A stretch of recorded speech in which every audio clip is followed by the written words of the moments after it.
ইয়া আইয়ুহাল্লাযীনা আমানু, আল্লাহ বলছে হে তোমরা যারা ঈমান এনেছো, ইত্তাকুল্লাহ, আল্লাহর তাকওয়া অবলম্বন করো, হাক্কা তুকাতিহ, আল্লাহকে ভয় করো যেভাবে আল্লাহকে ভয় করা উচিত।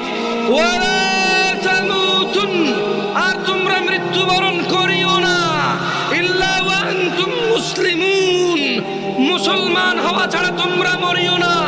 ও তোমরা যারা ঈমান এনেছো, ও তোমরা যারা নিজেকে মুমিন বলো, ওয়ালা তামুতুন, মৃত্যুবরণ করিও না, ইল্লা ওয়া আনতুম মুসলিমুন, মুসলমান হওয়া ছাড়া। এটা হচ্ছে আল্লাহর দাওয়াত, এটা হচ্ছে আল্লাহর ওয়ার্নিং, এটা হচ্ছে আল্লাহর আদেশ, এটা হচ্ছে আল্লাহর সতর্কতা বাণী যে শুনো, মুসলমান হওয়া ছাড়া মরিও না।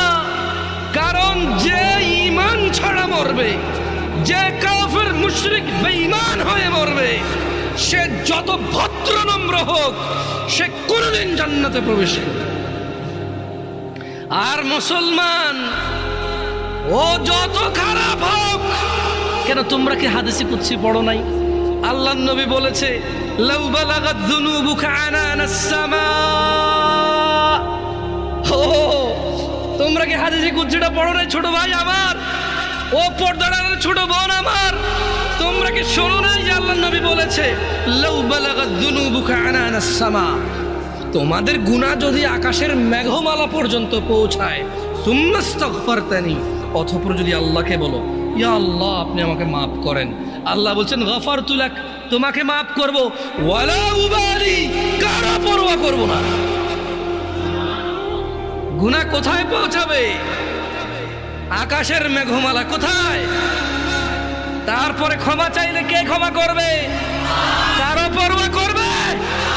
দরকার আছে উনি ক্ষমতা রাখে কিনা, খালাস হাদিসে কুদসি।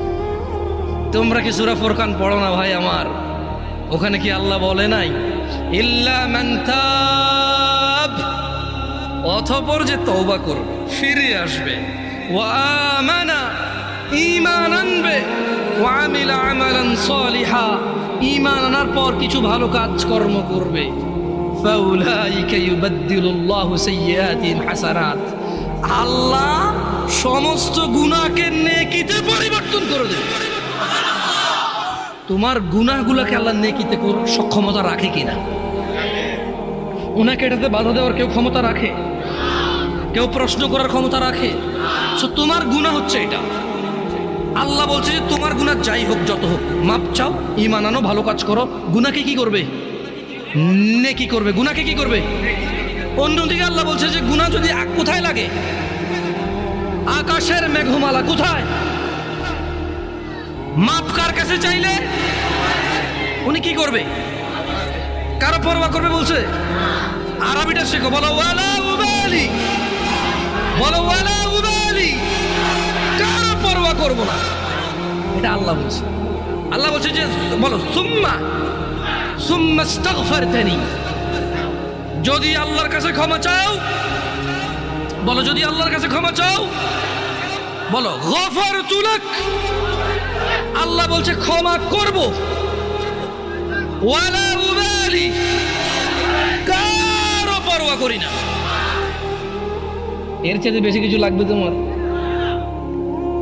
মরতে হবে কি হয়ে?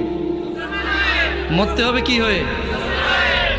এই পৃথিবীতে হাজার অপরাধ, গুনাহ না কুফরি? নামাজ ছাড়ার অপরাধ গুনাহ না কুফরি? দিনে কয় ওয়াক্ত নামাজ ফরজ? কয় রাকাত ফরজ? এই 70 রাকাত ব্যতীত আল্লাহ নবী সাল্লাল্লাহু আলাইহি ওয়াসাল্লামের যুগে সাহাবারা কাউকে মুসলমানই মনে করতো না। বোঝো নাই? সাহাবারা বলছেন যে মানে আল্লাহ নবীর যুগে সাহাবারা সাল্লাল্লাহু আলাইহি সাল্লাম কোনো গুনাহকে কুফরি মনে করতো না, শুধু যে নামাজ ছেড়ে দিত, নামাজ ত্যাগের গুনাহকে তারা কি মনে করতো? কুফরি মনে করতো।